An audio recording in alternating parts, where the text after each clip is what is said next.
ఇప్పుడు మన హృదయ కేంద్రంలో నీలి నారింజ రంగులో ఉన్న ఈ యొక్క జ్వాల పుట్టింది కదా. ఆ జ్వాల ఇప్పుడు దేదీప్యమానంగా అది వికసిస్తూ అది మండుతూ ఉండాలి అంటే ఆ జ్వాలను మనం ఎప్పుడు ఆధ్యాత్మిక విలువలతో కూడిన జీవితాన్ని జీవించాలి, త్యాగమయ సేవలు చేయాలి. అలాగా ఈ జ్వాలలోనే స్వీకరించబడిన విశ్వశక్తులు కలుస్తాయి. ఈ జ్వాల లోపలే ఇప్పుడు ఏదైతే ఈ జ్వాల ఉందో నీలిరంగు మరి నారింజ రంగులో ఉన్న ఈ జ్వాల, ఆ జ్వాలలోనే విశ్వశక్తులు కూడా కలిసిపోతూ ఉంటాయంట. విశ్వశక్తులు విశ్వం నుంచి వస్తున్నటువంటి ఆ శక్తులు విశ్వశక్తి అంటాం మనం. విశ్వమయ ప్రాణశక్తి అది గెలాక్సీల నుంచి, సూర్యుల నుంచి, గ్రహాల నుంచి, అన్ని హృదయాల నుంచి ఆ శక్తి ఎప్పుడూ ఆ కాంతి ప్రవహిస్తూ ఉంటుందన్నమాట. ఆ శక్తి మన హృదయ జ్వాలలో కలుస్తుంది. ఈ జ్వాలలోనే చైతన్య వికాసం సంభవిస్తుంది. ఈ జ్వాలతోనే చైతన్య వికాసం అనేది సంభవిస్తుంది అనమాట. మన చైతన్యం అనేది విస్తరింపజేయబడుతుంది అనమాట. ఈ జ్వాలే మన చైతన్యం అనేది విస్తరించడం వలన ఏం జరుగుతుందంటే మనం పరిమితాల నుంచి అపరిమితం వైపు ప్రయాణం చేస్తాము. పరిమితంలో ఉంటామన్నమాట. ఒక సర్కిల్లో నేను, నాది, నా కుటుంబం అని చెప్పేసి ఇలా ఉండిపోతాం. కానీ ఆ సర్కిల్ని మనం చక్కగా ఓపెన్ చేసుకుని బయటకు వచ్చేసి అలాగా ప్రపంచం అంతా కూడా మన యొక్క ఆ కాంతిని మనం విస్తరిస్తూ ఉంటాం అన్నమాట. ఆ చైతన్యాన్ని పెంచుకుంటూ ఉంటాం అన్నమాట. అందరితో పంచుకుంటూ ఉంటాం ఆ శక్తిని. విశ్వశక్తులు ఇందులో మిశ్రమమైన హృదయం చుట్టూనే కాకుండా శరీరం చుట్టూ కూడా మరి 10 నుంచి 15 అడుగుల వరకు ఇంద్రధనుస్సుల ఒక వలయం ఏర్పడుతుంది. విశ్వశక్తులు ఏవైతే ఈ విశ్వశక్తులు ఉన్నాయో మన హృదయంలోని మన హృదయ జ్వాలలో కలుస్తున్నటువంటి ఆ విశ్వశక్తులు మళ్ళీ ఇందులో మిశ్రమం అయిపోతాయి, ఇందులో కలిసిపోతాయి కదా. ఈ జ్వాలలో మన హృదయం చుట్టూనే కాకుండా శరీరం చుట్టూ కూడా 10 నుంచి 15 అడుగుల వరకు ఇంద్రధనుస్సుల ఒక వలయంగా ఏర్పడుతుందట. మన హృదయం నుంచి అలా మన 12 మన శరీరాల్లోని మన ఆరాల్లోని అన్నింటిలోని అది ఆ శక్తి కలిసిపోయి మిశ్రమం అయిపోయి ఒక ఇంద్రధనుస్సు మనం చూస్తాం కదా. ఇంద్రధనుస్సుని ఆ 7 రంగులు ఇంద్రధనుస్సులాగా అది మన శరీరంలోని అది వలయంగా ఏర్పడుతుంది.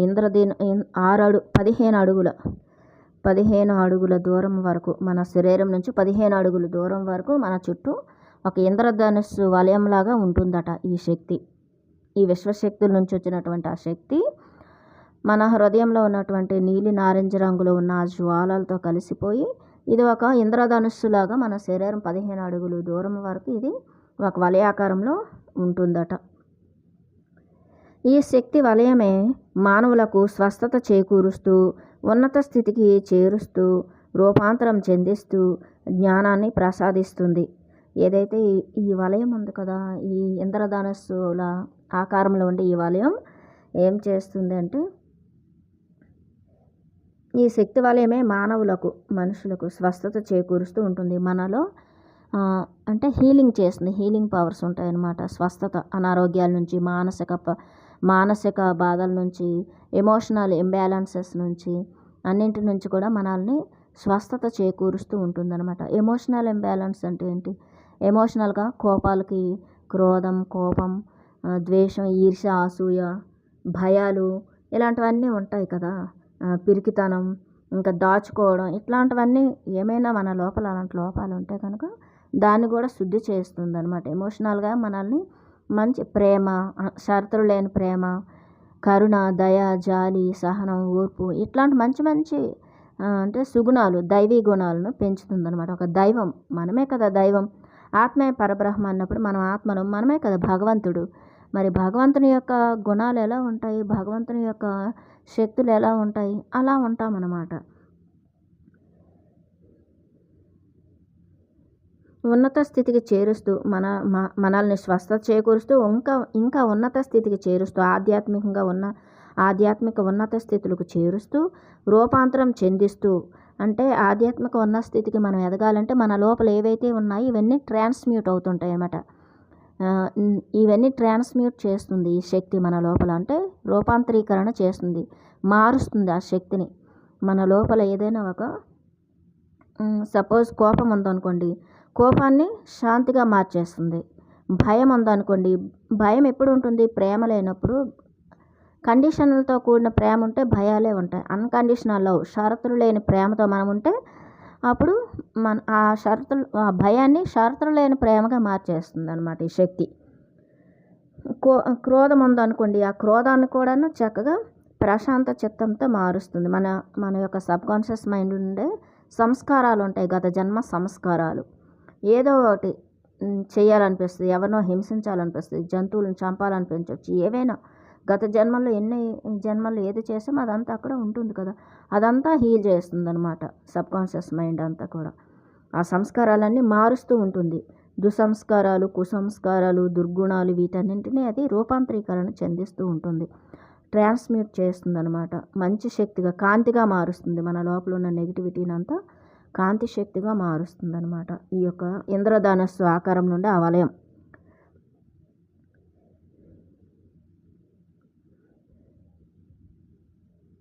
జ్ఞానాన్ని ప్రసాదిస్తుంది, మనకి ఎంతో జ్ఞానాన్ని ప్రసాదిస్తుంది అనమాట. జ్ఞానం ఎంతో జ్ఞానం. మన బ్రెయిన్ అనేది చక్కగా, మరి మన మైండ్ అనేది చక్కగా పనిచేస్తుంది. మంచి జ్ఞానం అనేది మనకి మంచి అంటే మిరాక్యులస్ థింకింగ్, పాజిటివ్ థింకింగ్ ఇలాంటివన్నీ మనలో పెరుగుతూ ఉంటాయి అన్నమాట. జ్ఞానం ప్రసాదిస్తుంది. ప్రతి వారి మాటలకు, ఆలోచనలకు, చేతలకు, భావాలకు ఈ వలయపు శక్తి ఉంటుంది. ప్రతి ఒక్క మనిషికి కూడా, ప్రతి ఒక్క మనిషిలోని ఈ వలయం అనేది ఉంటుందన్నమాట. వాళ్ళ మాటలకు, వాళ్ళ యొక్క ఆలోచనలకి, వాళ్ళు చేసే భావాలకి, అంటే వాళ్ళు చేసే పనులకు, కర్మలకి, భావాలు వాళ్ళు ఏం భావించుకుంటున్నారో అంటాం కదా, వాళ్ళ భావాలకు ఈ వలయపు శక్తి ఉంటుంది. దానిని ఎవరికైనా ఏ మార్గంలోనైనా పంపించబడుతూ ఉంటుంది.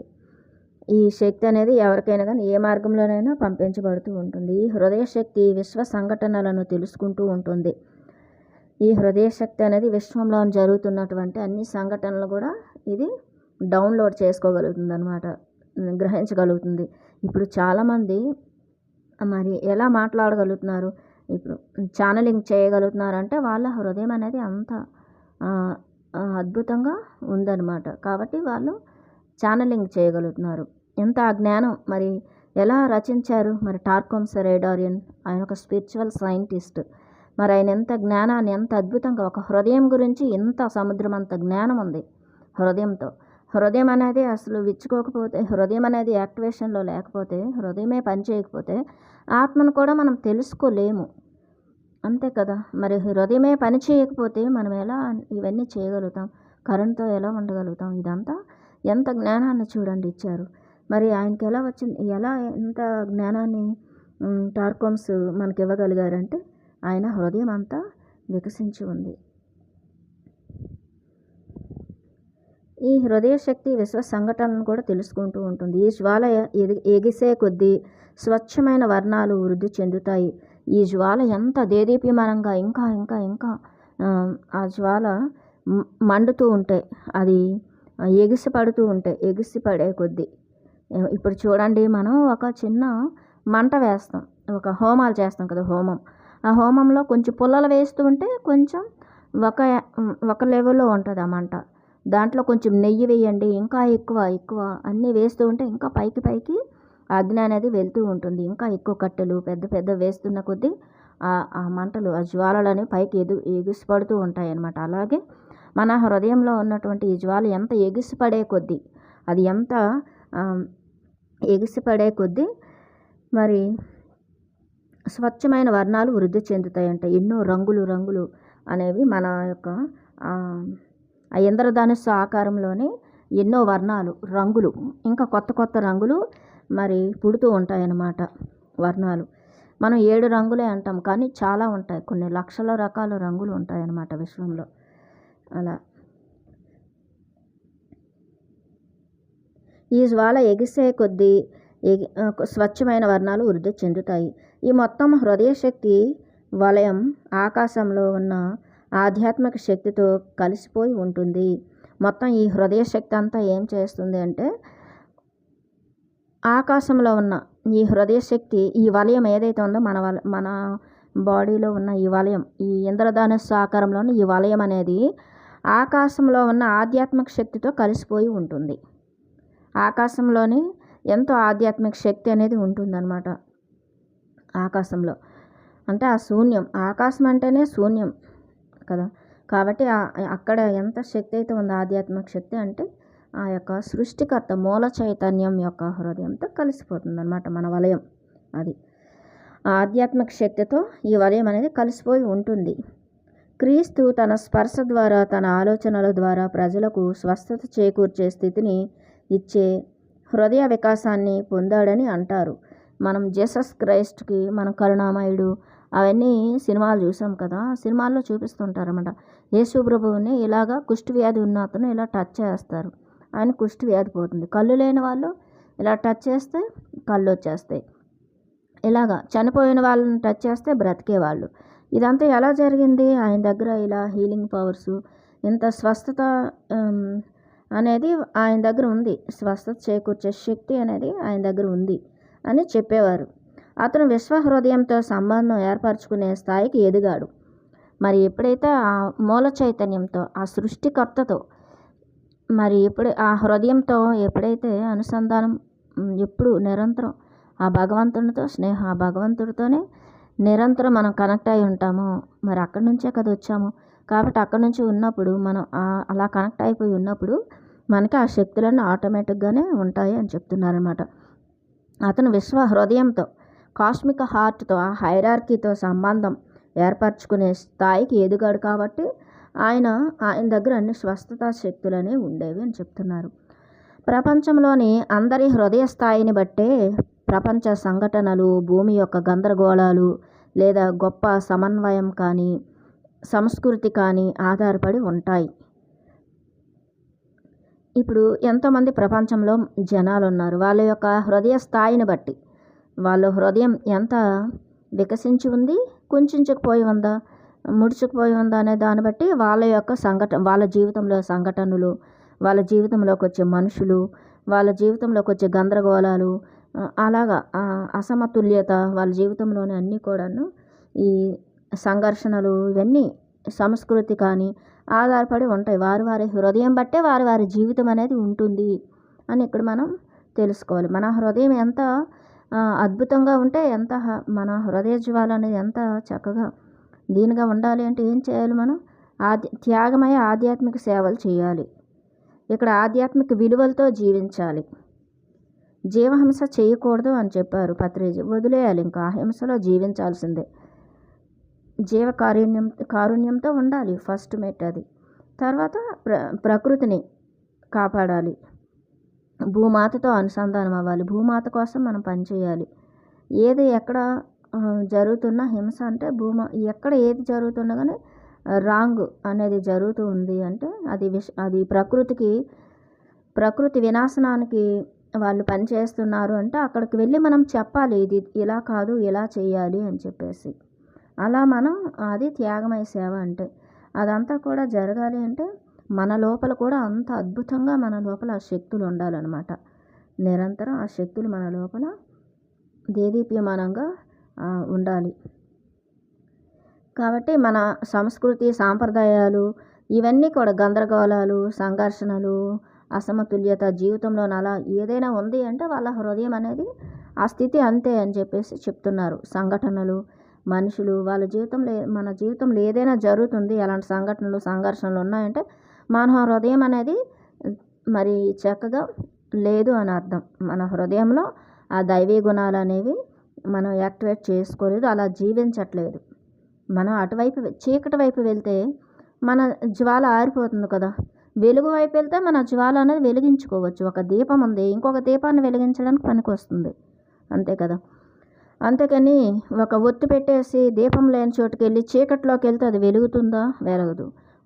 ఒక ఒత్తిని మనం నూనెలో పెట్టేసి ఇంకొక దీపం దగ్గరికి వెళ్ళి వెలిగించవచ్చు. అలాగే వెలుగు వైపు మనం ప్రయాణం చేస్తుంటే మనం కూడా వెలుగులోకి వెళ్తూ ఉంటాం. మన హృదయం కూడా వెలుగుతూ ఉంటుంది, మన హృదయ జ్వాల కూడా చక్కగా వెలుగుతూ ఉంటుంది. మనం చీకట్లోకి వెళ్తే ఆధ్యాత్మిక విలువలు లేవు, త్యాగమయ సేవలు లేవు, ఇవేవీ లేనప్పుడు హృదయం ఏమవుతుంది? రాయిలా అయిపోతుందని చెప్పారు కదా ముందే. మనం విన్నాం కదా ముందు సబ్జెక్ట్లో. కాబట్టి అలా ఎవరు హృదయ స్థితిని బట్టి వాళ్ళ జీవితంలోనూ ఆ సంఘర్షణలు, సంఘటనలు, అసమతుల్యతలు ఇవన్నీ ఆధారపడి ఉంటాయని చెప్తున్నారు. గొప్ప హృదయజ్వాల ద్వారా ఈ భూగోళం కాపాడబడుతూ ఉందని అంటారు. గొప్ప హృదయజ్వాల ద్వారా గొప్పగా హృదయం అనేది ఆ జ్వాల అనేది మనం ఆ జ్వాల అనేది ఉంటే కనుక, మన హృదయ జ్వాల అనేది గొప్పగా ఉంటే కనుక ఈ భూగోళాన్ని కూడా మనం మరి స్వస్థత చేయొచ్చు, కాపాడవచ్చు అని చెప్తున్నారు. భూమాతను కూడా మనం కాపాడవచ్చు అని చెప్తున్నారు.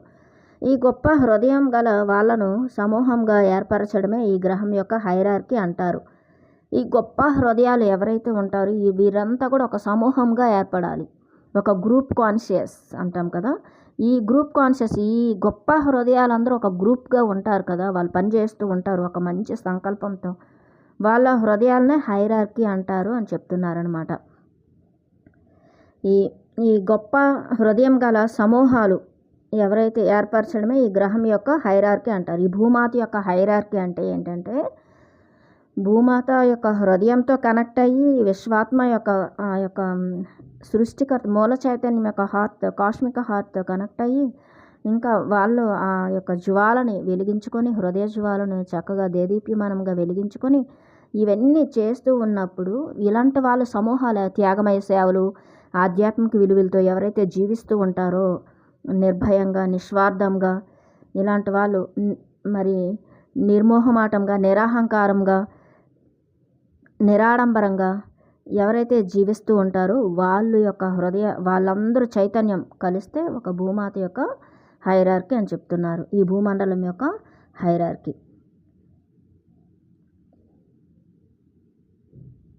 మన శారీరక, భావనామయ, మానసిక గందరగోళాలకు, అలాగే భూమి మీద సంభవించే గందరగోళాలకు, కల్లోలాలకు, వ్యాధులకు స్వస్థత చేకూర్చే కిరణాలకు ఈ కేంద్రమే మూలం. ఈ మన హృదయ కేంద్రం ఏదైతే ఉందో ఇప్పుడు హైరార్కీ, ఇంతమంది సమూహాల యొక్క ఆ హృదయ జ్వాలలు ఉండే ఆ గొప్ప హృదయ జ్వాలల నుంచి ఏర్పడే ఒక హైరార్కీ, ఒక హృదయ కేంద్రం ఉంది. వాళ్ళ సమూహానికి ఒక కేంద్రం ఉంది, ఒక హృదయ కేంద్రం ఉంది. ఆ హృదయ కేంద్రం ఏదైతే ఉందో ఇక్కడ హృదయ కేంద్రం నుంచి వచ్చినటువంటి ఈ గందరగోళాలు, కల్లోలాలు, భూమి మీద ఏవైతే జరుగుతూ ఉంటాయో జీవహింసలు, ఇవన్నీ అక్కడ నుంచి వచ్చినటువంటి ఆ తరంగాలు మన హృదయానికి మనం దాన్ని సెన్స్ చేస్తూ ఉంటాం, ఫీల్ అవుతూ ఉంటాం అన్నమాట. వ్యాధులకు స్వస్థత చేకూర్చే కిరణాలకు ఈ కేంద్రమే మూలం అంటున్నారు. ఈ భూమి మీద ఉన్నటువంటి అన్నింటినీ క్లీన్ చేయాలంటే, హీలింగ్ చేయాలి అంటే, ఈ భూమి మీద ఏదైతే జరుగుతుందో, హింస జరుగుతుంది, ఆపగలగాలి అంటే, జీవహింసలు మాన్పాలి అంటే అందరికీ జీవహింస ఆపగలగాలి అన్నా, లేదంటే ఈ భూమి మీద జరుగుతున్నటువంటి ఈ భూకంపాలు, మరి సునామీలు, ఇంకా ఎన్నో హత్యలు, ఇంకా యాక్సిడెంట్స్ కానీ ఇట్లాంటివన్నీ అకారణంగా జరుగుతూ ఉంటాయి కదా. ఇలాంటివన్నీ ఆపాలి అంటే ఈ సమూహాలు ఉన్నారు కదా, హృదయాలు వికసించే సమూహాల నుంచి వచ్చే ఆ హృదయ కేంద్రం ఆ సమూహానికి ఒక హైరార్కీ ఉంది, ఒక హృదయం ఉంది. ఆ హృదయం నుంచి వచ్చే కిరణాలు వీటన్నింటినీ ఏం చేస్తాయంటే హీలింగ్ చేస్తాయి అన్నమాట. అందుకే కదా పత్రిజీ ఏం చేశారు, మనల్ని అందరు కూడా ఒక గ్రూప్ కాన్షియస్ అనమాట. ఒక పిఎస్ఎస్ఎం అనేది ఒక గ్రూప్ కాన్షియస్, ఒక చైతన్యం. మనందరం కూడాను కలిసి ఒక ఇంటెన్షన్తో పనిచేస్తాం, ఒక చక్కటి సంకల్పంతో, ఉద్దేశ్యంతో మనం ఇక్కడ పనిచేస్తూ ఉంటాం. అంతే తప్ప మన స్వార్థం కోసం ఏది కూడా మనం ఉపయోగించుకోం మన ఆధ్యాత్మిక శక్తిని. అలాగా ఈ విశ్వ కళ్యాణంకి, భూమాత కోసం, ఇంకా ఎన్నో మోగజీవుల కోసం, ప్రకృతి కోసం, ఇలాగా అందరూ ఎంతోమంది జ్ఞానులు ఉంటారు, వాళ్ళు నిస్సహాయ స్థితిలో ఉంటారు, వాళ్ళ కోసం ఇదంతా కూడా హీల్ చేయడానికి ఆ యొక్క శక్తి ఉపయోగపడుతుంది. అక్కడి నుంచి వచ్చే ఆ కిరణాలే వీటన్నింటిని కూడా హీలింగ్ చేస్తాయని చెప్తున్నారు. అందుకే స్వస్థతకు, జ్ఞానానికి, మన అస్తిత్వాన్ని రూపాంతరం చెందించుకోవడానికి మన హృదయంతో మాత్రమే సంబంధం పెట్టుకుంటే చాలదు. కాబట్టి మన భౌతిక శరీరాన్ని స్వస్థత ఆరోగ్యంగా ఉంచుకోవాలన్నా మన మనస్సు అనేది చక్కగా అద్భుతంగా మంచి మంచి ఆలోచనలు మంచి మంచి భావోద్వేగాలు లేదంటే ఇలాంటివన్నీ రావాలి అంటే మన లోపల నుంచి మన ఒక్క హృదయంతో ఉంటే సరిపోదు.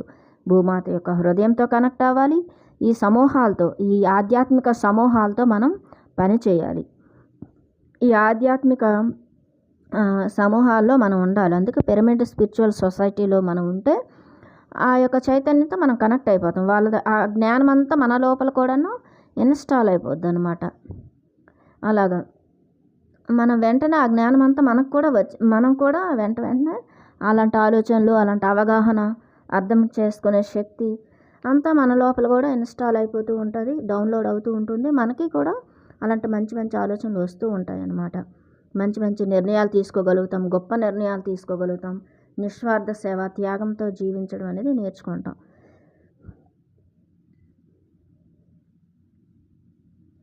ఈ భూమి యొక్క హృదయంతో కూడా సంబంధం పెట్టుకోవాలి. మన ఒక్క హృదయంతోనే మనం సంబంధం పెట్టుకుంటే సరిపోదు.